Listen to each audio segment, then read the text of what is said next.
A jena gati? Ali Bekim, a jena gati? Regjia, apo fillojmë podcastin inshallah. Hajde, bismillahirrahmanirrahim. Çdo gjë është në rregull, mundemi me fillu edhe një emision i radhës. Selam aleikum shikues të nderuar, sot kena me bisedu për ditën më të madhe të vitit, dita e Arafatit. Kurse mysafirë kemi hoxhën tonë të nderuar, Fatmir Zaimi, mirë se erdhe hoxhën nderuar. Mirë se jeta. Hoxhë, po him dal nga dal në 10 ditët e muajit Dhul Hijje. Çka do të thonë ky muaj hoxhë? Bismillahirrahmanirrahim.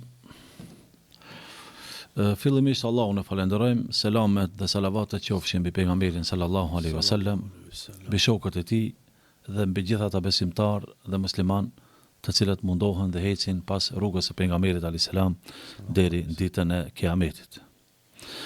Se takon pyetjes se po vetëm se na kanë betën edhe shumë pak kohë për me hi në muajin Dhul Hijje.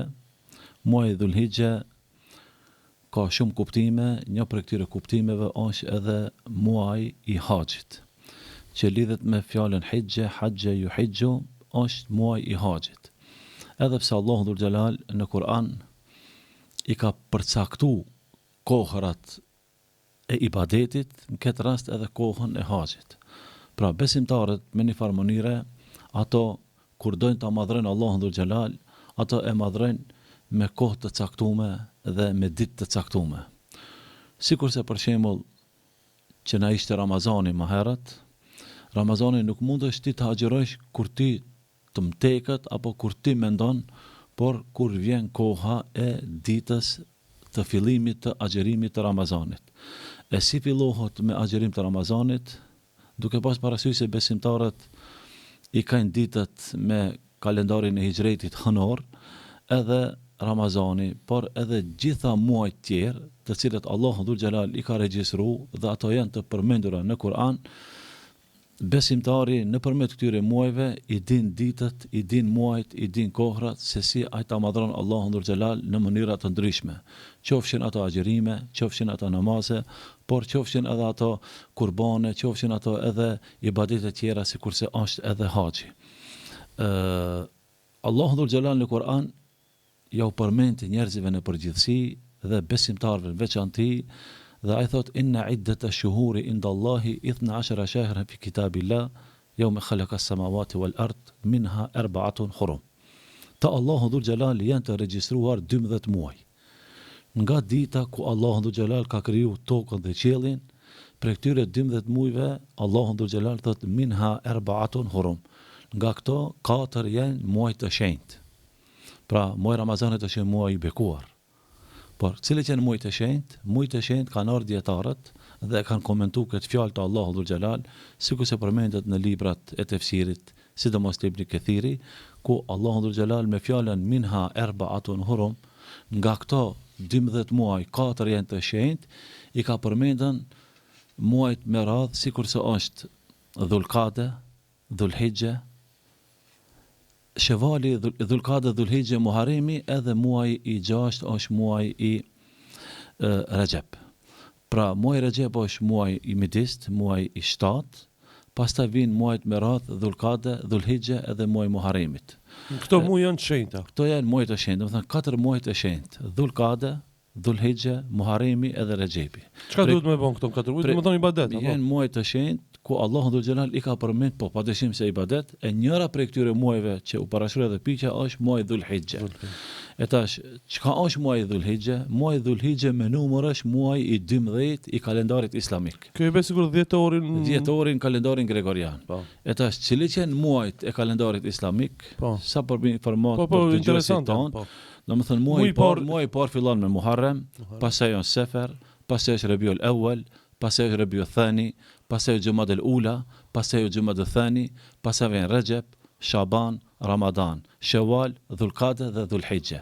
Këto janë 12 muaj të cilët Allahu Dhul Jalal i ka regjistruar pra në librin e madh Kur'anin, e për këtyre 12 muajve është edhe muaji i 12 i cili quhet muaji Dhul Hijja.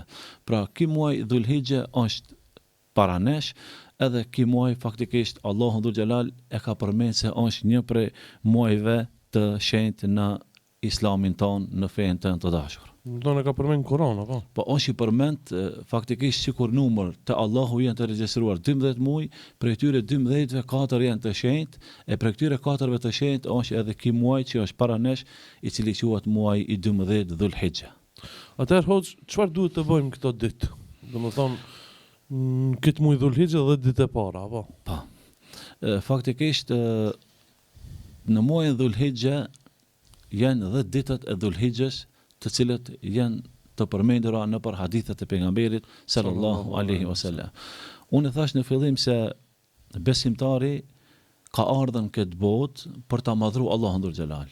Dhe ai e madhron Allahun sipas kohrave, sipas muajit, qofshin ato ditën, qofshin ato natën.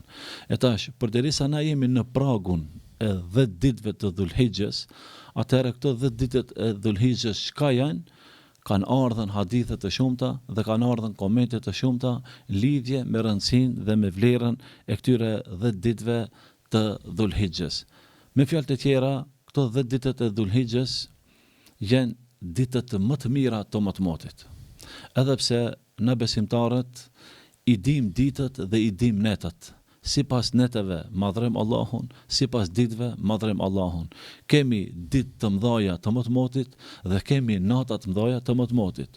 Kemi muaj të shenjtë dhe kemi muaj të bekuar. Në këtë rast Allahu Dhul Xhelal neve na ka tregu edhe muajt të cilët janë të bekuar, sikurse është muaji Ramazanit, edhe gjitha ditët e muajit Ramazanit janë të bekuara. Edhe gjitha netët e muajit Ramazanit janë të mëdha. Mirë po, 10 netët e fundit të Ramazanit janë netët më të mëdha të matmotit. Edhe brenda këtyre 10 netëve të matmotit të Ramazanit është një natë shumë e madhe, edhe është nata më e madhe e matmotit, ajo quhet nata e 4-të. Mirë po, kur është piqe ditët, Islami dhe muslimanët dhe dietarët kanë thënë, përderisa 10 netët e fundit të Ramazanit janë më të mëdha, atëherë 10 ditët e Dhulhijjes janë po ashtu më të mëdha për besimtarin. E tash çka duhet bëjmë neve në këto 10 ditë? Besimtari është i nevojshëm dhe ka nevojë për krijuesin e gjithësisë. Ka nevojë për Allahun Dhul Xhelal, ka nevojë atij të nashrohet, ka nevojë atij të dorëzohet, ka nevojë që adhurimet dhe ibadetet atij na t'ia bajnë. Mirë po, her pas here besimtari brenda këtyre muajve ka gjasa dhe ka mundësi që ai të gabon, ka mundësi që ai të bën ndonjë mëkat eventual, ka mundësi që ai të hi ndërhak dikujt, ka mundësi, domethënë diçka të bën nga ajo çka nuk është Zoti i kënaqur. Mirë po, nuk do të thonë se dera është mbyllur, nuk do të thonë se rrugdalje nuk ka, dhe nuk do të thonë se Zoti nuk e pranon, dhe nuk do të thonë se Zoti nuk e fal. Pra, prej punëve të cilat desha të përkujtojmë se çfarë duhet të bëjmë neve si besimtar dhe besimtare në prag të këtyre 10 ditëve të Dhulhijjes, unë kisha këshillu vetën dhe kisha këshillu shikuesit tonë, vëllezërit tonë dhe motrat tona, e para është që ato sa më shpesh këto 10 ditët e Dhulhijjes ta shpeshtojnë pendimin, ta shpeshtojnë tobën nga të gjitha mëkatet. Ta shpeshtojnë tobën dhe pendimin nga të gjitha mëkatet, duke kërkuar për Allahun Dhul Xhelal që Allahu mua, juve, të gjithëve, atyre të cilët kërkojnë që u fale mëkatet. Edhe çdo kush e di hallin e vet, çdo kush e di dertin e vet dhe çdo kush i din faktikisht mëkatet e veta të cilët i ka bë, qofshin ato ditën, qofshin ato natën. Si mu pendohesh? Pendohesh duke kërku falje, o Zot, Fal me çka kum bë. më fal. Astaghfirullah pas e kërkon. Pra pendimi është që ti t'i kërkojë Zotit, ti ngritish dorët lart. Kur nuk të shef askush dhe thot o Zot, pendohem për punat që kam bë. O Zot, më fal. O Zot, e bëra këtë mëkat, e bëra këtë gjuna. Atëherë çka i drejtohesh madhrisë Allahu Dhul Xhelal, e Allahu asnjëherë robin nuk e kthen kur ai i drejtohet Zotit. E ditët më të mira për t'ju kthy Zotit në adhurim, në këtë rast në pendim, janë këto 10 ditët e Dhulhijjes të cilët i ka përmendën dietarët. Elementi tjetër çka duhet bëjmë është të kërkojmë falje edhe nga njerëzit. Tash kemi gabime krijes me krijues. Edhe kur ka krijesa, edhe kur krijesa bën gabim, Dhe kur robi i Zotit bën gabim karshi Zotit, i drejtohet Zotit, o Zot, më fal, se bona mëkat. Mirë po ndonjëherë na jemi njerëz dhe ju himi ndërhak njerëzve, krijesa ndaj krijesës. Nëse unë kum bo gabim ndaj ndonjë njeriu dhe nëse unë kum bo zullum te dikush, atëherë unë duhet të kërkoj falje te personin fjalë. Unë do të kërkoj falje te personi që i kum hinder hak, te personit të cilit i kum bo padrejsi, te personit të cilit unë i kum bo zullum, atëherë çka duhet të kthehesh te personi dhe t'i kërkojsh falje. O filan, ma ban Allah. O filan, kum bo gibet për ty. O filan, të kum marrë në përgoj ty. O filan, ta kum gjitën një sen që se ki pasën ti. O filan, ti kum marrë do pare ti. Kum vjedh. Kum vjedh, borx të kam, e ke pa tjetër t'ja kthesh borxhin, e ke pa tjetër t'ja kthesh atë hak të cilën ja ke marrën me padrejsi. E këtu Allahu dhul xhelal nuk ndërhin. Ti dush me kërku falje. E çka nëse ai e ke shpërdor, jo e ke shpërdor, por nuk ta pranon faljen. Thotë jo, hiç bile më shumë i dhrohet. Jo, shiko tash, na nuk duhet jemi mendje mëdhej kur të shkojmë te ai edhe na kërkoj falje. Por na duhet të jemi të përulur edhe të themi kum ardhën me faj. Kom marrë me faj po kom marrë për hir Zotit, ma fali që këtë gabim të cilën e kom bën ndaj teje, fshehur asi. Po.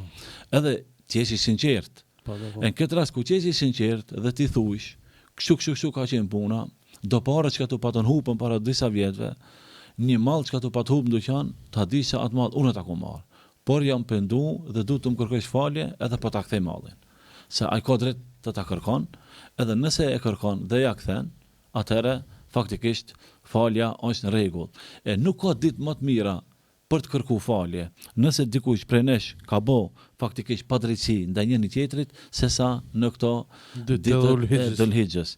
Pas elementi tjetër është që na brenda kësaj kohe, çfarë duhet bëjmë? Shpesh herë na si hoxhallar kemi përkujtu besimtarët se vazhdimisht namazin ta keni parasysh. Namazin ta keni me rregullsi. Mos ju hik namazi dhe mos ju del namazi prej kontrolle. A ka mundësi që t'ju del besimtarëve ta namazi prej kontrolle? A ka mundësi që besimtarëve her pas here t'ju hik namazi dhe ato t'jenë negligjent e namazit? Po. Atëherë shfrytëzoj kohën.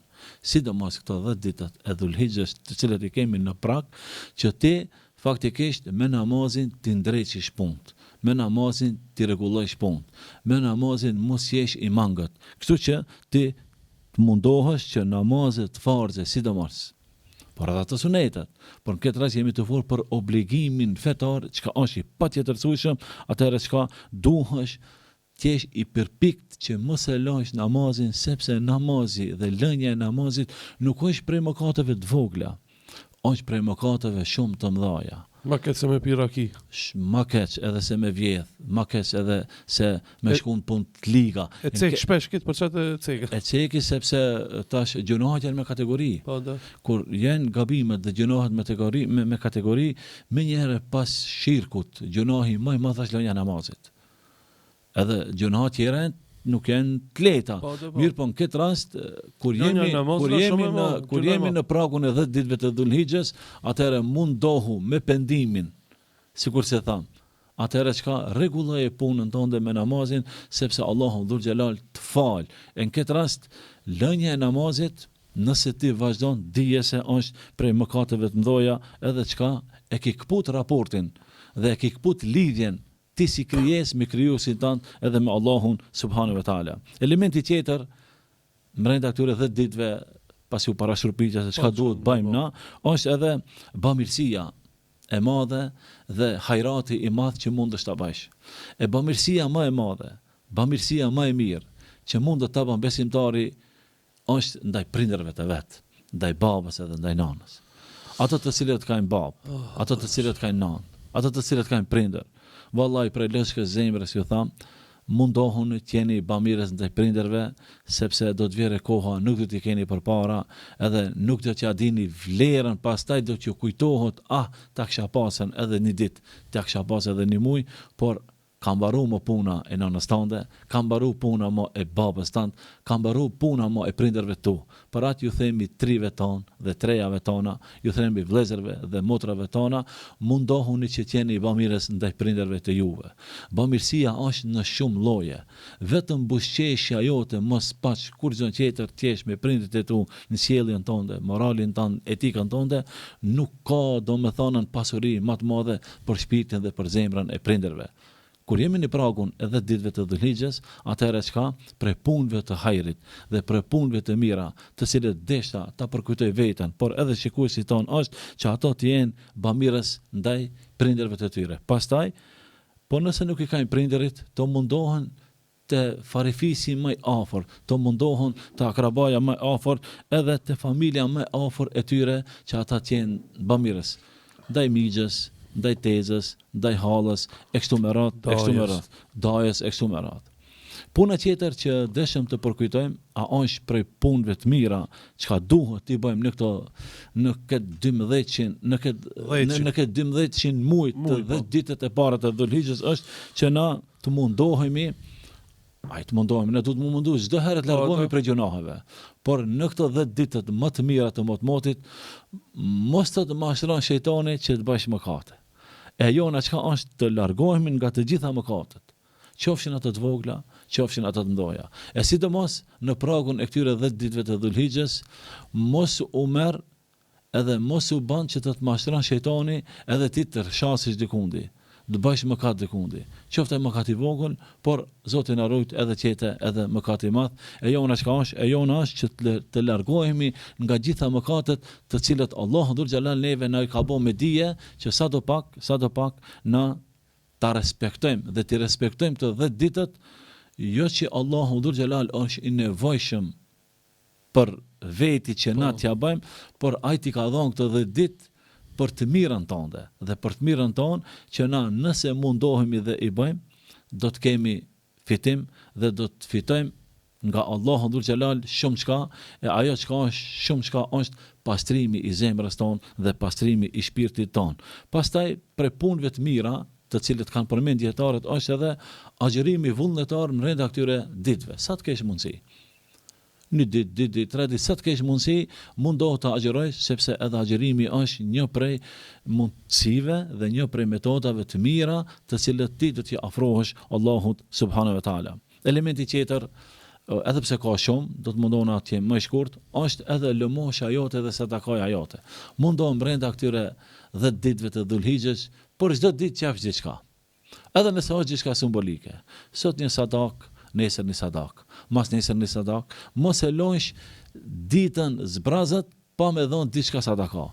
Sadakaja në këto ditët e Dhulhijhes janë me vlerë shumë të madhe. Domethënë nuk është njësoj sikur me dhënë sadaka sot, edhe sikur se me dhënë sadaka në 10 ditët e Dhulhijhes. Por atë Allahu Dhul Xhelal i ka veçuar këtë ditë, edhe kur i ka veçuar Allahu Dhul Xhelal këtë ditë, ai edhe ka bu bejen këtë ditë. Beje. Po ka është betu Allahu Dhul Xhelal këtë ditë. Por atë edhe ndër kanë 10 ditë shumë të mëdha. Po, domethënë kur themi është betu Zoti, se Zoti her pas her betohet në shumë çka. Është betu në kohën dhe ka thënë wal asr. Është betu në agimin dhe ka thënë wal fajr. Është betu në paraditën dhe ka thënë wad duha. Dhe ka thënë wal fajr wal layalin ashr. Ka thënë pasha agimin dhe pasha 10 netët. Ban beje Zotin në 10 netët. Ibn Kathiri dhe shumë komentatorë të Kur'anit thonë, këto 10 netët të cilët është betu Zotin në Kur'an janë 10 netët dhe 10 ditët e Dhulhijhes. E këto 10 netët e Dhulhijhes kur Zoti betohet në ta, do me thonë ka diçka që është me rëndësi. E këtë rast sadakaja është një prej elementeve të mira që ti të ndihmon që Allahu Dhul Xhelal ti të regjistron edhe ajo sadakaja jote të jetë në nivelin më të lartë edhe që ti të shpërblehesh te Allahu Dhul Xhelal. Elementi tjetër është po ashtu edhe përpas namazeve obligime të cilat besimtari i bën, të mundohet edhe të fal namaz nafile. Sa të ketë mundësi brenda këtyre 10 ditëve. të mundohet ta shpeshton adhurimin, të mundohet ta shpeshton ibadetin, edhe çka të mundohet sa më tepër që jetë me Allahun dhul xhelal i lidhur në këtë rast, duke ju drejtuar atina edhe me namazet nafile. Përpas namazeve, edhe pse ka punë të hajrit dhe të mira shumë, është edhe elementi i leximit të fjalës së Zotit. Faktikisht leximi i Kur'anit. Na nuk themi se sot s'ban me lexu Kur'an. As nuk themi për ata të cilët dje kanë lexuar Kur'an, edhe nuk themi edhe për ata të cilët në muajin e Ramazanit kanë bërë hatme. Por në 10 ditët e Dhulhijhes që janë në pragun e derës tonë, janë ditët më të mira të motit, mundohu që edhe leximin, edhe fjalën e Zotit ta kesh përpara, që ti të lexosh Kur'an, sepse me leximin e fjalëve të Allahut dhul xhelal, atëherë çka ti fiton drejtimin tënd, fiton drejtimin tënd, zemrën tënde, fiton drejtimin tënd, shpirtin tënd, e fiton edhe drejtimin tënd edhe në varrin tënd, se na një ditë për ditëve do të vdesim, por të na bëhet leximi i Kur'anit edhe dritë në varrin ton, që jetë edhe shpëtim për neve në ditën e gjykimit. Puna tjetër, po ashtu është, për ata të cilët mundën me na thonë, po xho, të mirit të thonën me lexu Kur'an, mirë po çebo unë s'di me lexu Kur'an. Më kanë shku do vjet, i kom bo do vjet, Kur ç'është më koha ishte sën po e mësoj.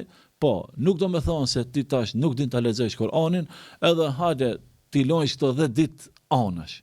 Jo, nuk din ta lexosh Kur'anin, s'ka ardhur mundësia që ta mësosh Kur'anin, atëherë çka është të përmendurit të Allahut dhul xhelal. Atëherë bën dhikr Zotin, edhe përmendja e shumt e Allahut dhul xhelal në këto 10 ditë është një prej punëve të mëdha që është e çmuar te Allahu dhul xhelal. E tash kur ta përkujtosh fjalën e Allahut dhul xhelal, kur ta bësh dhikr Zotin, çka të bëhet ai zemër? Qetësohet. Çka të bëhet ai zemër? Rahatohet. Çka të bëhet ai shpirt? Stabilizohet. Pra, flasmi tash por edhe ai që lexon Kur'an, edhe ai le të bëjë dhikr. Se vetë leximi i Kur'anit është dhikr. Por po flasmi në këtë rast për persona të cilat ndoshta nuk ka pasën mundësi në kohrat kur ai ka jetuar dhe kur ka qenë fëmijë, e tash i ka bërë do vjet, atëherë çka të përmendurit të Allahut dhul xhelal është qetësi, rahati dhe stabilizim i zemrës tënde. Allahu dhul xhelal thot ela bi dhikrillahi tatma'innul qulub. A nuk është të përkujtuarit e fjalës së Allahut dhul xhelal qetësi, rahati dhe stabilizim i zemrave të juaja. E nuk ka stabilizim dhe nuk ka rahati dhe nuk ka qetësi më të mirë se sa ti ta përmendish Allahun dhul xhelal në 10 ditët e Dhulhijhes që na i kemi përpara. Pastaj puna tjetër edhe do të rrumbullaksoj këtë nga punët e hajrit dhe nga punët të cilët mund t'i bëjmë neve brenda këtyre 10 ditëve të Dhulhijhes është edhe që të mundohemi që na të ulumtojmë në për familjet tona nëse ka nevojtar. T'ja po është diçka që është bamirës. Pra të mundohemi që na brenda këtyre 10 ditëve të shohim familjet tona. A ka nevojë dikush të ndihmohet? A ka nevojë dikush t'i blehet diçka? A ka nevojë dikush që ta gëzojmë, sepse brenda këtyre 10 ditëve të Dhulhijhes do të na vere edhe dita e Bajramit. Në këtë rast, brenda këtyre 10 ditëve banu ti sebeb që ta gëzosh një familje, banu ti sebeb që ti ta gëzosh një farefisin tënd, me çka duke u mundu t'ja krysh disa nevoja të cilat ato kanë nevojë për ndihmën tënde, normal nëse ti ke mundësi, se ndonjëherë mundësit edhe ndihma nuk është vetëm se financiare. Edhe ajo ndihmon, po ndonjëherë ndihma është edhe ku t'ja qelish derën, edhe ku t'i shkojsh në vizitë, edhe kur ta vizitojsh, se dikush nuk është në zor për pasuri, as nuk është në zor ti ndihmosh në atë aspektin financiar, por ai ka dëshirë t'ja hapish derën, t'ja qelish derën, edhe çka të shkojsh dhe ta vizitojsh. Pastaj puna tjetër është brenda kësaj kohe duhet të hulumtojmë. Nëse dikush prej nesh e ka thyr zemrën e dikujt, nëse dikush prej nesh është i dhru me dikan, nëse dikush prej nesh nuk fol me dikan, sidomos familjet tona të ngushta, atëherë duhesh, si thot populli, që thesh kamën shejtanit edhe të shkojsh për hir Zotit, edhe pse ai e ka fajin, ti ta marrësh fajin mbi veti, që ja japësh dorën edhe që ja bësh halal. Kjo është sevap shumë i madh, apo? Është patjetër, jo shumë i madh, po ti faktikisht në këtë rast ai shejtani nëse ka me plasën këto ditë. Kur ti për hir Zotit ja falen gabimin që ta ka bën ndaj teje, por ti e merr përsipër, sikurse ti ke bë gabim, qëllimi final është që ti të pajtohesh e kur të vere bajrami, bash bajram. Kjo është ajo ndihma e madhe edhe kjo është ajo çka ndonjëherë është më tepër ndihmë se sa ajo ndihma e cila është materiale dhe është financiare. Andaj pajtohuni tash para bajramit, sidomos familjar në mes veti. Po, është patjetër. Pra duhet të mundohemi, pra edhe prej këtu e japim këtë mesazh nga vëllezërit tonë, nga motrat tona, mundohuni që t'ja shtrini dorën njëri tjetrit për ngatresat të cilët janë të pakuptimta, ka ngatresat të cilët nëse i dëgjon, do të janë edhe shumë pa lidhje të përmenden, por ka hi shejtani dhe i ka hidhru di vëllezër, i ka hidhru di familje, e atëherë bohu shkak në këto 10 ditët e Dhulhijhes që janë përpara, që inshallah Allahu Dhul Xhelal ta shlon rahmetin e vet, ta shlon mëshirën dhe bereqetin e vet, edhe të pajtohen dy njerëz, të pajtohen dy familje, që kur të vjen ditë e Bajramit të hapet dera edhe më e madhe, edhe për familjet tona, edhe për fëmijët tonë, edhe për ata të cilët i kemi, domethënë në shtëpijet tona. Allah të shpërblet. Këto pra ishin disa gjëra që duhet t'i bëjmë këto 10 ditë, inshallah i praktikojmë. Hoxh, këto ditë, domethënë dita e fundit e kësaj dhjetë që është Arafati, Bajrami, kurban Bajrami. Dita e 10. Po. Çka domethënë Arafati, hoxh? Arafati është mrenda këtyre 10 ditëve të Dhulhijhes. Faktikisht nëse ne i numërojmë me ditë nga dita numër 1 e Dhulhijhes, dita e ditë e Dhulhijhes, e 3-ta, e 4-ta, e 5-ta, do ta shohim se mrenda këtyre ditëve është edhe Arafati. Arafati është tash ka shumë kuptime, por do të mundohemi ta shpjegojmë në të vijën, është një vend, është emër që Allahu Dhul Xhelal e përmend në Kur'an fjalën Arafat, sidomos për ata të cilët nisën ta kryejnë kushtin e 5 të Islamit, haxhin.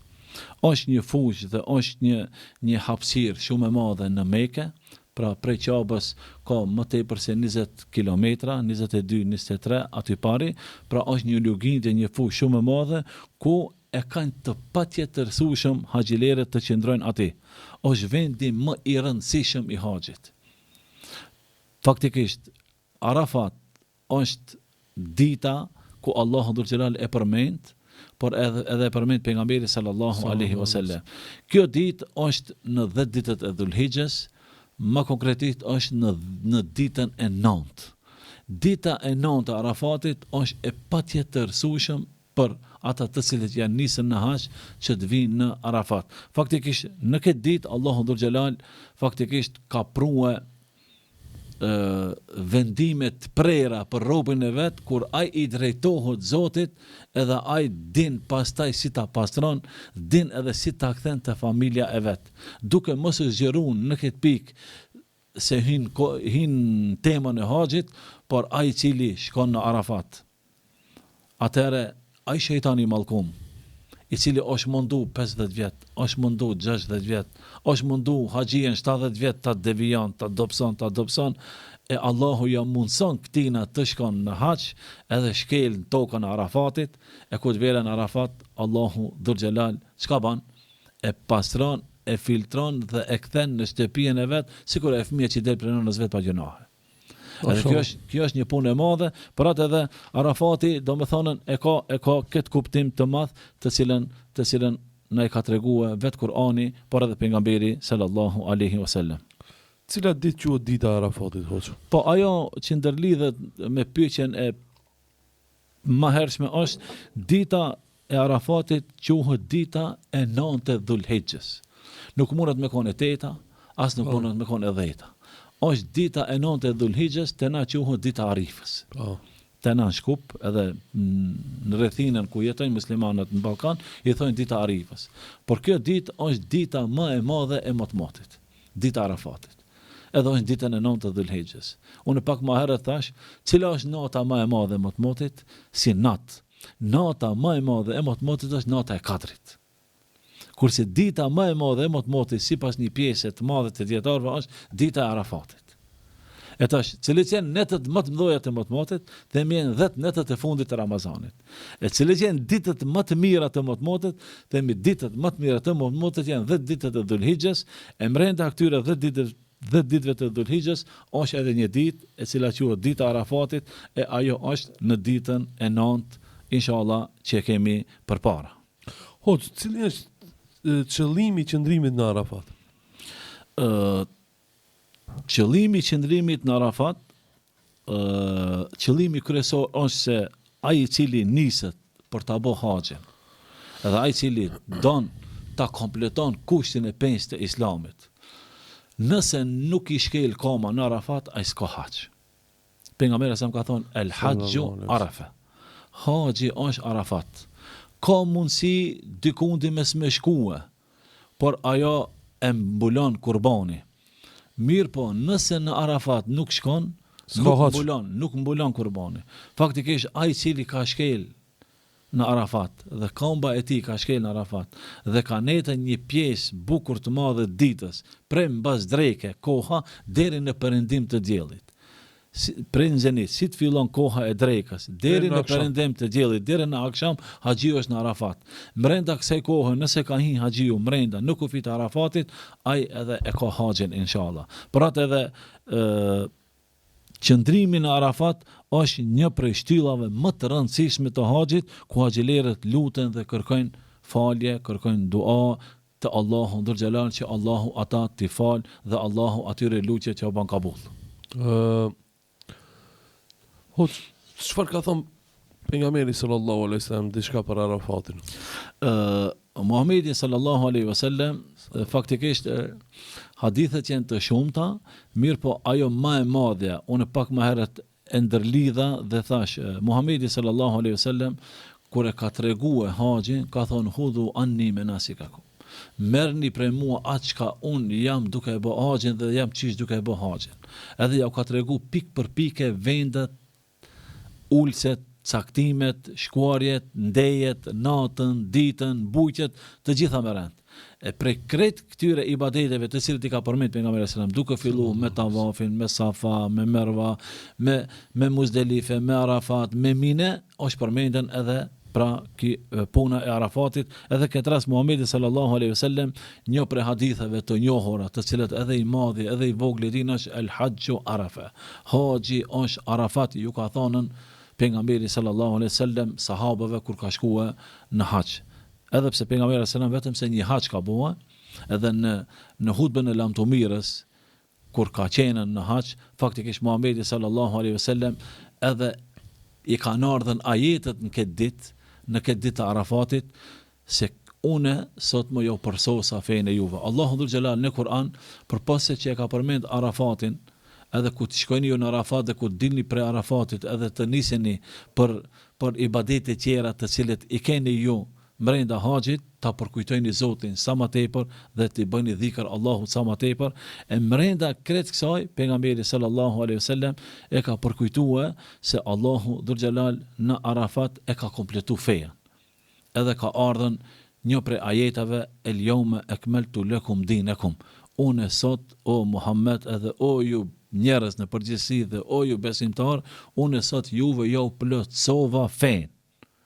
Edhe jam i lumtur që ju për fe ta mirni Islamin, sepse nuk ka fe e cila është e vetme e pranuar te Allahu dhe përse Islami.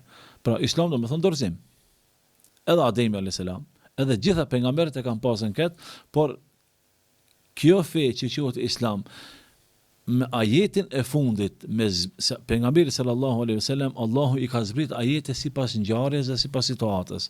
E kur ai ishte në Arafat, ja u tha sahabëve se haxhi është Arafat, edhe Allahu Dhul Jalal mrenda krejt kësaj kohe ja zbret edhe këtë ajet ku thot unë sot juve ja u plotësova dhe ja u përsosa fenë e juve dhe jam i kënaqur që për fe ju ta keni Islamin. Po. Hoxh, ne që jemi në haxh, ditën e Arafatit, çka duhet të bëjmë ne që në Shkup, në Prishtinë, në Tiranë? Po, kështu faktikisht janë dy sende.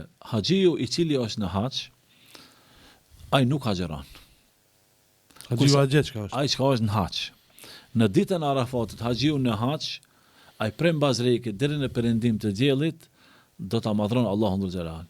Pasi ta falë drekën, 2 rekat, pastaj e falë edhe ikindien 2 rekat, me një ezan edhe 2 ikamete, pas asaj kohe haxhiu duhet ta madhron, ta lut, të kërkon për Allahun dhul xhelal sa të ketë mundësi deri në perëndim të diellit, edhe ai atë ditë nuk agjeron, sepse haxhi i ka vështirësitë e veta, nxehtësia e bën vetën, sado që të ketë luks në hax, prap është e ka atë vështirësinë e vet, edhe për atë haxhiu kur shkon në hax, sidomos në Arafat, ai nuk agjeron. Mirë po, a ka shpërblim? Shpërblimi i haxhiut që është në Arafat, e tham pak më herët, Allahu dhul xhelal e shpërblen me dy shpërblime. E para, e kthen në vendlinjen e vet pa mëkate, të pastër dhe e filtron dhe e pastron, edhe e dyta, thot pejgamberi sa el hajju mebrurun laysa lahu jazaa'un ila al janna, haxhi i kompletuar me të gjitha nishanat, nuk ka tjetër shpërblim te Allahu përpas se xhenetin. Kjo është për haxhiun. Kurse në të cilët na i ka mundsuar Zoti me shku në hax, ditën e 9, unë përmenda pak më herët, është mirë me agjërue këto ditë. Nëse s'ke pas mundësi të parën ditë, ditën ditë, tretën ditë, pestën ditë, bile ditën e 9 mos e le pa agjërue. Po pse me smelo në hoq, a është e patjetërsueshme? Themi jo, nuk është e patjetërsueshme. Dita e 9 e Arafatit më agjëru nuk është fars, por është prej suneteve të pejgamberit selam. Nëse ti e ban, shpërblehesh, nëse nuk e ban, nuk dënohesh.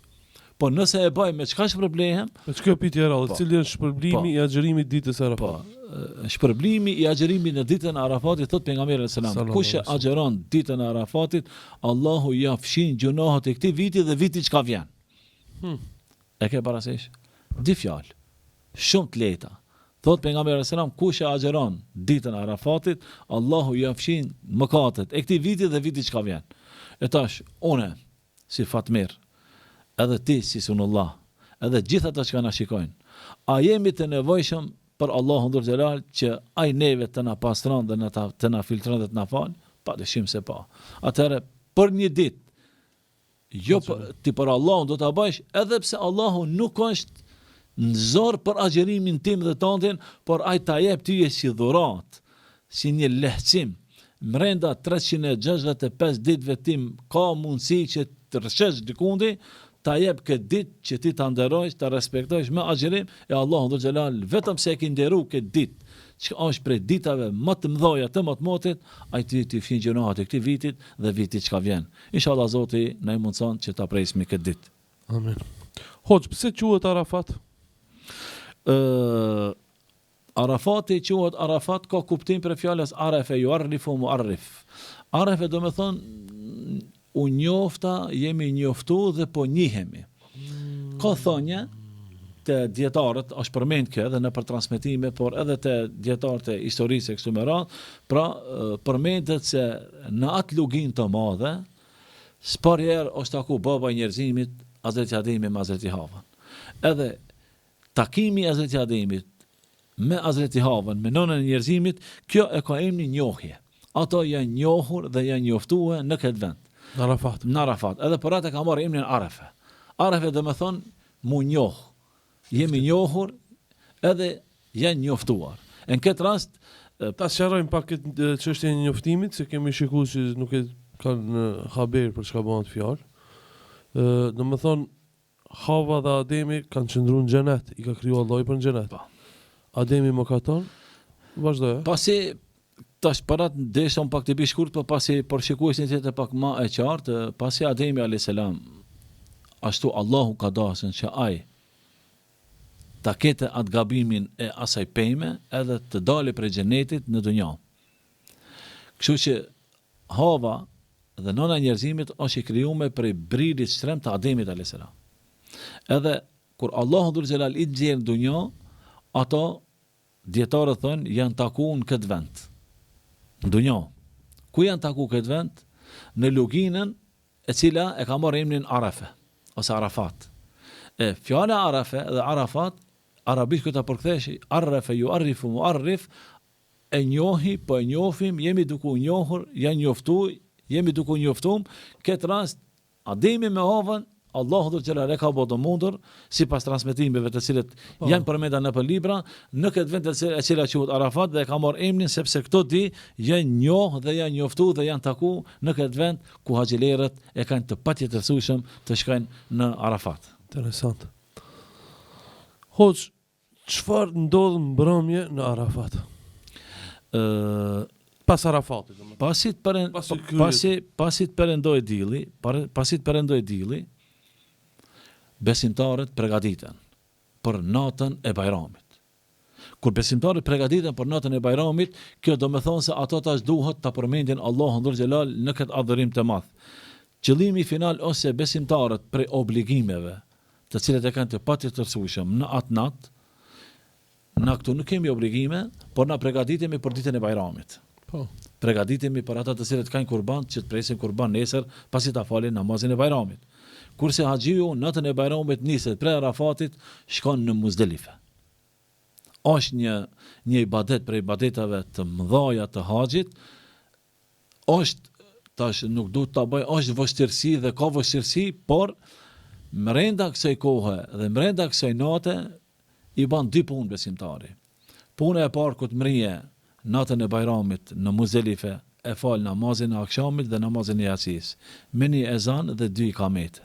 3 recate plus 2 recate, edhe pejgamberi sallam e ka pasën traditë brenda kësaj kohe të pushon deri namazin e sabahut, sepse nesër e pret një punë shumë e madhe. Nesër e pret kurbani, nesër e pret gjuajtja e guralecave, nesër e pret përja e tavafit të haxhit, nesër e pret edhe shkuarja për ta bërë Safan edhe Mervan. Gjitha këto punë përmenden për disa sekonda me fjalë, por këto kanë orë të tëra të cilët duhet i ban haxhiu, e natën e Bajramit haxhiu përpos që e ban namazin e akşamit dhe yatsis, ka drejt ta madhron Allahun, ta lut Allahun, të kërkon falje, por edhe të pushon që namazin e sabahut në ditën e Bajramit ta falin në Muzdelife, edhe të niset pastaj të vazhdon me ibadete tjera, të cilët janë më në ditën e 10 të Dhulhijhes. Dita e 10 të Dhulhijhes është ditën e Bajramit, edhe ditën e Bajramit vetëm se shumica e haxhit kryhet, por pas se ngelin edhe 2 ditë dhe 3 ditë tjera të cilët duhet të gjujnë guralecët besimtarët, edhe brenda kësaj kohe prej kurbani, hahet mishi kurbanit ekso me radh.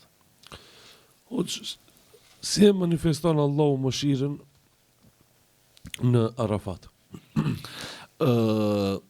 Mëshira Allahu dhul xhelal është vazhdimisht brenda gjithë motmotit. Mirë po, Arafati tham është një ditë e veçantë, është një ditë që Allahu e ka veçuar dhe është dita më e zgjedhur, më e mirë e motmotit. Këtë ditë Allahu dhul xhelal, thot pejgamberi alayhis salam, zbret Allahu dhul xhelal në qiellin e dunjas. Zbret në qiellin e dunjas dhe ju thot besimtarve: a ka dikush që kërkon falje, unë t'ja fali. A ka dikush që kërkon pendim, unë t'ja bëj kabull pendimin. A ka dikush që kërkon prej meje, unë t'ja bëj kabull dhe t'ja pranoj. Në këtë rast haxhiu në ditën e Arafatit është në Arafat. Çfarë do luçe të ban? Qofshin ato për veti, qofshin ato për familjen, qofshin ato për hallet, për detët, gjithçka Allahu dhul xhelal është atë ditë i zbritur në qiellin e dunjos dhe pranon gjitha luqet e sinqerta të besimtarve, për atë edhe na thënë. Nëse për shembull themi, o Allah, më bëj prej banorëve të xhenetit. Po. E ban sepse haxhi e ka edhe këtë epitet. Kur ta bëj si komplet haxhin, Zoti nuk shpërblen përpos me xhenet. Mirë po ndonjëherë na kur e ndim veten se kemi bëhe diçka çka nuk i ka hije ta ban besimtari, e atëherë mëshira Allahu dhul xhelal zbret në Arafat. Zbret në Arafat dhe e kaplon gjithë kondin, edhe pse janë 2 milion, 3 milion njerëz. Por dikush e thota, po veç ato në Arafata, po ne aho që jemi këtu, por edhe ti Allahu dhul xhelal të respekton dhe të nderon, vetëm se agjerova atë ditë gjënohat e këtij vitit dhe vitit që ka vjen. Inshallah edhe ty, edhe neve, edhe ata të cilët nuk kanë shkuar, që mundsoje që të shkojnë në hax edhe ta shkelin vendin që quhet Arafat. Hoxh, a ka ndonjë lutje të veçantë për ditën e Arafatit? Kështu besimtari lutet në ditën e Arafatit, se është dita dhe koha e lutjes. Çdo herë ju kemi thonën dhe ju themi çfarë do lutje besimtari të ban atë ditë, s'ka problem. Po unë nuk di be arabisht, shqip. Luta Allahun dhul xhelal në gjuhën tonë. Zatëm lutjet dhe duat i drejtohemi Zotit shqip. Po dikush din ti thot ato lutje që ka thënë pejgamberi sallallahu alajhi wasallam, s'ka problem. edhe arabisht, edhe turqe, çfarën do gjuhë ta thuj, s'ka problem. Por ti do ta luti Zotin me loçkën e zemrës tënde. Edhe çfarë do lutje të hajrit do bëhesh në Arafat, është inshallah e pranuar. E tash lutje të hajrit, na nuk themi o Allah, mua më udhëzo filonin shkatroje, s'është lutje kjo. Ose të bëjsh fjalë të cilat o Allah, mua më jep ama filonin që e kam afër, mos nuk, por do bëjnë lutje fillimisht për veti, për shëndetin ton, për udhëzimin ton, për islamin që Zoti na e ka dhënë se na ka dashur, për familjen ton, e kështu me radhë. E tash për gjithë këtyre lutjeve, pejgamberi sallallahu alajhi wasallam e ka veçuar një lutje. Dhe ka thonën khairu duai yawm al-Arafa. Duat më të mira dhe më hajrli janë në ditën e Arafatit. Dhe atë dua që unë e kam thonë dhe gjithë pejgamberët, wa khairu ma qultu ana wan nabiyyin, dhe më të mirën lutje që e kam thonë unë dhe gjithë pejgamberët, thot pejgamberi sallallahu alajhi wasallam, është lutja la ilaha illa Allah wahdahu la sharika la, lahul mulku wa lahul hamdu wa huwa ala kulli shay'in qadir. Çka lutje ka po pejgamberi sallallahu alajhi wasallam. Edhe tash haxhia për gjithë këtyre lutjeve, të cilët i përmend gjuhën shqipe, let mundohet ta shpeston edhe këtë lutje se është një prej lutjeve më të zgjedhura, të cilët e ka thonë pejgamberi sallallahu alajhi wasallam dhe kanë thonë të gjithë profetë të tjerë dhe të gjithë pejgamberët të tjerë, la ilaha illa Allah wahdahu la sharika la, lahul mulku wa lahul hamdu wa huwa ala kulli shay'in qadir. Pra kjo lutje është një prej lutjeve shumë të mëdha që ka dalën prej gojës pejgamberit sallallahu alaihi wasallam, e çdo sen që ka dalë prej gojës tina, padyshim se është me bereqet, është me fjalë të cilët ndoshta na nuk kemi ndonjëherë edhe fjalor ta shpjegojmë atë të cilën pejgamberi sallallahu alaihi wasallam e ka thonë, sepse ai vazhdimisht i ka thonë fjalët e shkurta, por kanë qenë me kuptime shumë të mëdha, edhe kjo fjalë, pra la ilaha illa Allah wahdahu la sharika la, lahul mulku wa lahul hamdu wa huwa ala kulli shay'in qadir. Këto është njëshmëria e Allahut dhul xhelal. Pa këtë njëshmëri ti se ne fitosh as xhenetin. Pra la ilaha illa Allah wahdahu la sharika la, ka kuptimin o Allah, vetëm unë ti të drejtohem, ty e të njësoj, nuk ka zot tjetër të vërtet për posteje, edhe unë ti e rival nuk të baj. Unë ortak ti e nuk të baj. Shirk unë ti e nuk të baj. Pse ka thonë këtë fjalë pejgamberi sallallahu alajhi wasallam? Sepse do vi njerëzi pas tina me miliarda njerëz, do t'i bajnë Zotit rival, do t'i bajnë Zotit padrejsi, do t'i bajnë Zotit shirk. Edhe ai ka thonë la ilaha illa Allah wahdahu la sharika la. Unë të njësoj tije dhe unë tije nuk të baj rival, edhe pse sot rivaliteti është në botë, Zotit i kanë bëj iftira, Zotit i kanë thonë kështu, Zotit i kanë thonë ashtu, kështu që pejgamberi sallallahu alaihi wasallam e ka njësu Allahun subhanahu wa taala dhe ka thonë pastaj gjithë sundimi të takon tije, gjithë falënderimi të takon tije, edhe më në fund ka thonë wa huwa ala kulli shay'in qadir, edhe për çdo send tije që cakton o Zoti jem i gjithësisë. Hoxh, kisha pas dëshirë me na tregu ju personalisht si Hoxh Fatme kur keni qenë në Arafat, për jetimet, si keni kaluar? Asnjëherë besimtari, edhe pse kemi shku shumë herë, nuk du ta përmendin numrin, kemi shku shumë herë, por çdo herë kur shkon besimtari e ndin veten më të freskët. E mbajmë mend edhe Arafatin e parë në vitin 1995.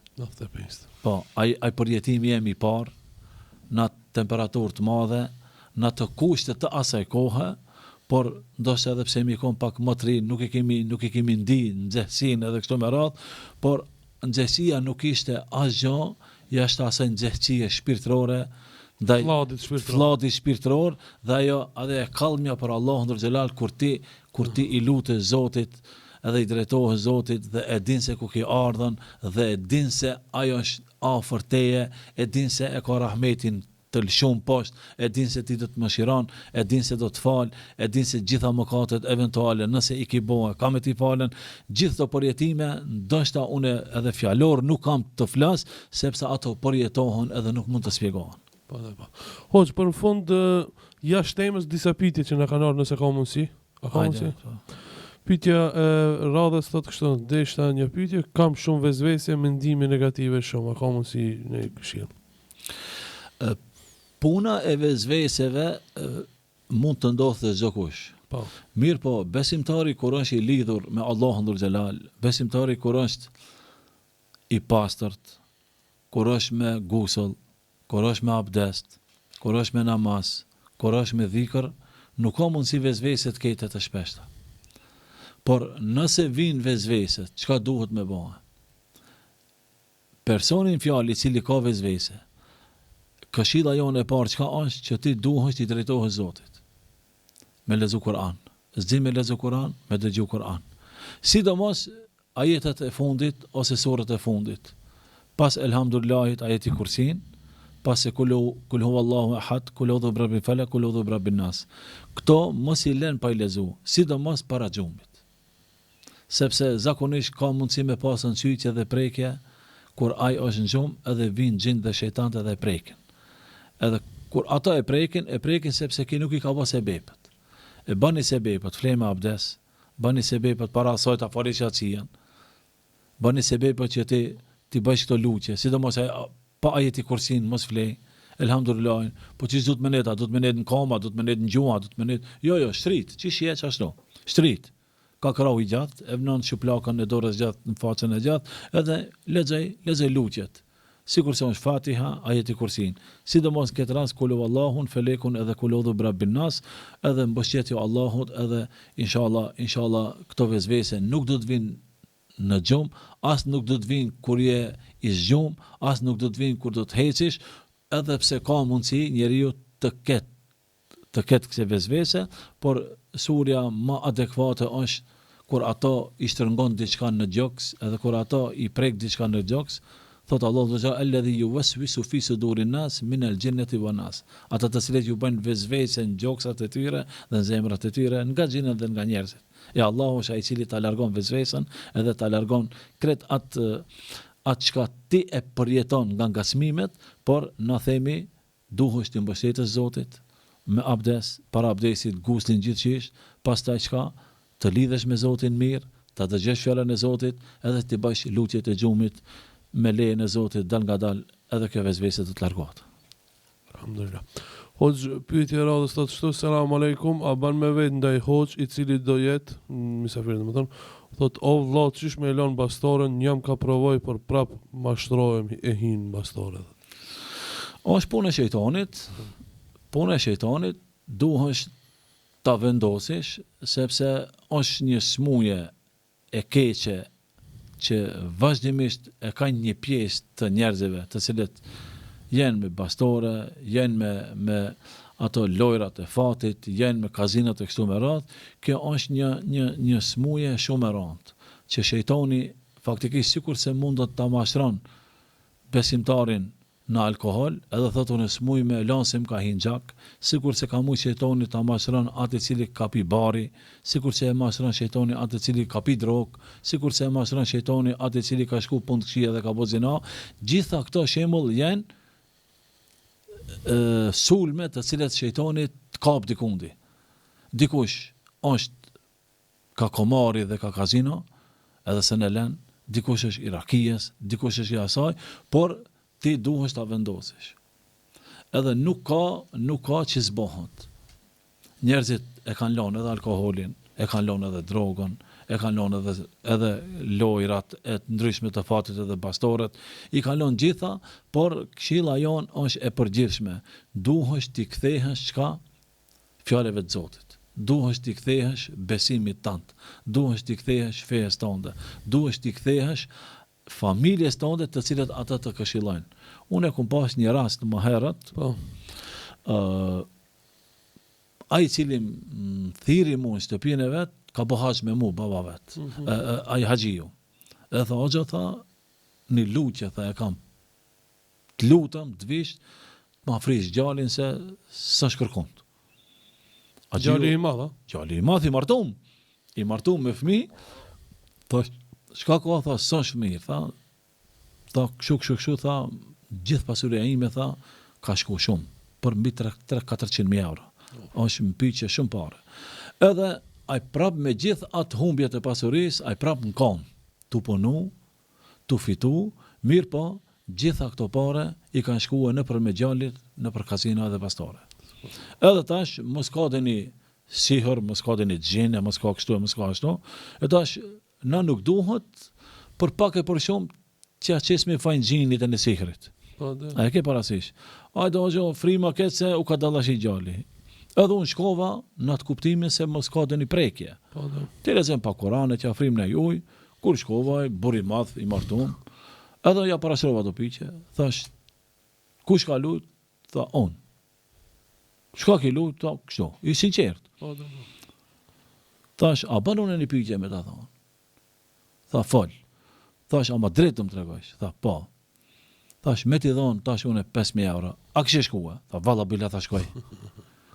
Edhe tash, unë me qesh me kështë në hajgare, por në vërtet thash, haxhi, thash, ki gjalli ja s'ka kur gjohën, veç ti duhet shpinën, mi abo ma but se barkë. Duhet me marrë një dron, edhe këti duhet mi dhonë dajak. Se s'ka ilaç, diazapomin nuk e shnosh atë. Diazapomi është për diçka tjetër. Me quket në psiatri, nuk është për psiatri.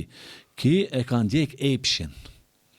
E epshi dhe egon kur ti ta ndjekish, mund është ta ndalish, ama i ka ardhur lezet. Edhe tash në kuptimi që i ka ardhur lezet në haram, ai njëherë ka fituar, 90 herë ka hub. Edhe mendon se do fiton. Asnjëherë s'an fiton. Edhe i thash duhesh pendohesh, duhesh të kthehesh, deri këtu ta vendosish, nëse duhet edhe kena me të mbyll mbrenda, nuk tham do të burgosim, do të mbyllim mbrenda, edhe Me të eduku. Mu eduku se po ndryshe ti e shkatrove familje.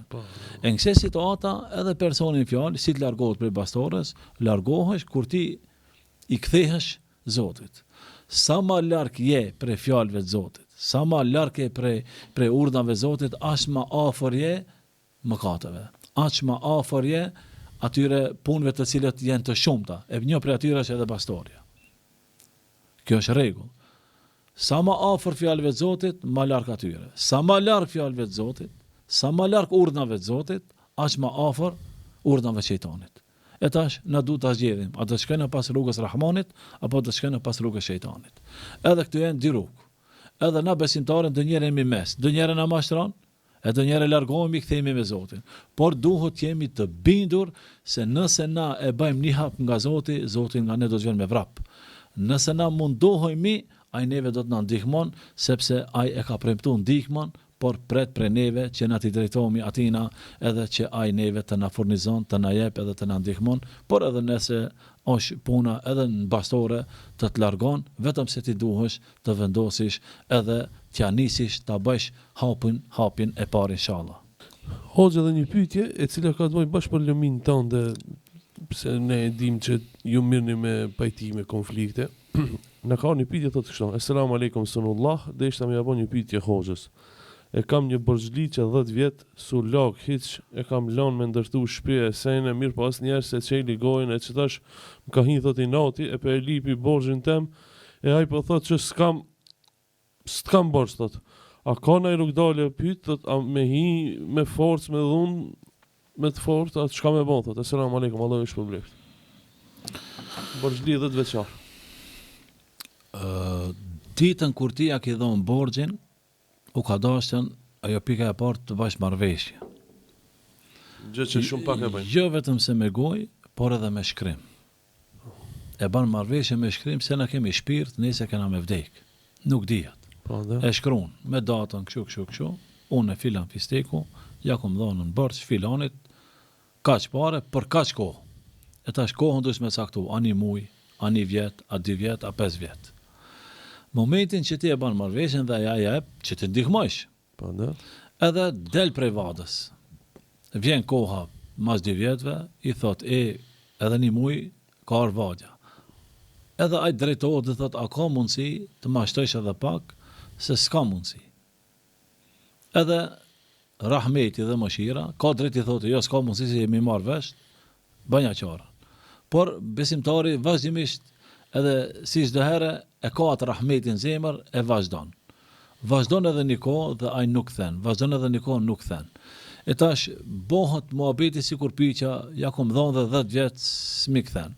Le që si këtën pëse pranon që i kam borç. Edhe nuk e pranon që si ka borç. E tash kur se pranon që si ka borç, atëherë faktikisht ai duhet me atë letër ku jeton të mbledhë burra. Tash jemi të shku njëri si musliman. Po nda, po. Edhe mi thonë që letrën, që marrëveshjen, kom pas dëshmitar, që ja kom dhonën, edhe nuk do mi kthije. Qetër është kur s'don mi kthije, dhe qetër është kur thot unë ti kam borx, po s'kam me ti kthije. Ka dallim. E nëse thot unë s'kam, edhe s'ti ku marrën, kjo është atëre vjedhje, është plaçkitje, është do me thonën mashtrim, e ka mashtru para 10 vjetëve, edhe në këtë rast do të mbesë ndër me këthine në Allahit. I thot kur Allah s'libaj, në ditën e kiametit kena mu pana. E Allah ndur xhelal të falë gjithë shka, ama borxhen së në ta falë. Që e ki dikujt. Që e ki dikujt. Shumë është për në madhe. Por nëse ka mundësi me metoda të mira, me bura, si na ka hi neve shqiptarve, të shkojmë, edhe t'ja kërkojmë, ta bëjmë një marrëveshje 3, për 5 muj, për 1 vjet, për 2 vjet, të kthehen ato pare, kjo është më hinë burat mes për me kry këtë punë. Por nëse nuk pranon as me bura, as me kurgjo, a letrën e ka marrëveshje, kjo marrëveshje bëhet e fuqishme edhe në shtet, në vendin ku jeton. Tash, na jemi në shtetin tonë, edhe shteti jonë i ka do ligje, të cilët kur ti s'don me respektue ligjit ta gjeka, kupton. Edhe shkon e bën të plot fuqishme me notar dhe shkon e padit ngjiq. E kur ta padit ngjiq do të filoni që me nënshkrim, që me këtë dot i ka marrën. Edhe atëherë mirë shteti me ta. A e burgos, a se burgos, a ja merr, a i hin me zvërshitella, nuk i hin me, do më thënë atëherë mirë shteti. Kjo është më pika e fundit kur ai nuk mundet kuptohet me pikën e parë, nuk kuptohet as me pikën e dytë, nuk kuptohet as me burra, nuk merr vesh as me familje, nuk merr vesh as me shok, atëherë shka, mbështetja e fundit është me quhe atë letër që e ki pas marrëveshjen me gjyq. Por nëse s'ki letër dhe nuk e pranon, atëherë ka mbeten ndër me te dhe Zotit. I thot ditën e kiametit, pse mu vratash, a du të mu vrahe? Po pyetja çto është, a muj me forcë, me dhunë, me s'ka tash, na tash si ja vlen me shku në burg. Nuk ja vlen mu bë katil. Po edhe më katil, po Nuk më ja kryesore. vlen mu bë katil. Unë për atë nuk e përmenda më dhunën, se s'na ka hi neve, shkojnë ata që jam shelna derën, edhe shkojnë ata shtinan tabut njerën, edhe çka kemi bë? Ai shkon varr e ti shkon ta ka Idris. Idrisov, po. E ta shka kemi bë, s'kemi sos punë. Qëllimi jonë është disa punë. Nëse ka mundësi t'y krimi si musliman, si në ka i kryen. Por ndryshe, i thot, ditën e kiametit s'ta vaj halal. Pin dunjon s'ta vaj halal. Në ditën e kiametit çish paguhet? Paguhet, ja merr se vapët. Nëse s'ka se vapët, ja jep gjunahët. Ose s'ma veti. E tash, mos mrimi deri në atë shkallë, na dojna deri këtu, se ka mundësi edhe para xhamatit, aja bëni halal, thotë ç'a bëj halal. Mi ka marrë 10.000 euro. Problemi është se gjithçka tham, Zoti i fal, ama borxhi s'ta fal. E tash do shta bëhet sebeb se borxhi jot që ti mu dënon varr. Do shta bëhet sebeb se borxhi jot që ti mes me ka rahat, do të thonë edhe natën e sualit. E para që më duhet me pas kujdes ata të cilët marrin borxh. Me çfarë zemre e marrin atë pare, edhe me çfarë zemre e hajnë atë pare, edhe me çfarë zemre i marrin qaf njerëzit me mashtrime. Na duhet me pas kujdes. Tash unë e përmenda vetëm këtë rast, edhe pse ka shumë raste të cilët brenda shoqërisë tonë ndodhin. Edhe tash hajde o xhallar, të shkojmë ti pajtojmë, ti rregullojmë, ti drejtojmë, sepse vjen shejtani e kall fitilin. E si të kallet fitili? Del zarm, e ku dole zarm, dikush prej neve të shkoje. E sa s'ka shkuar dikush prej neve, ti paraprim punës, që inshallah mos vere deri te më e rënda, sepse nuk na ka hije neve, fillimisht si shqiptar dhe si musliman, të shkojmë domethënë deri në këtë vijë që derdhet gjaku i besimtarit. Hoç, Allah shpërblet për pjesëmarrje, ishte kënaqësi, e shihemi në një radhë tjetër prapë me Faleminderit edhe juve për ftesën, Zoti ju shpërblet dhe nderoft, inshallah shihemi në emisione tjera. Amin. Shikues të nderuar, shihemi javën e ardhshme.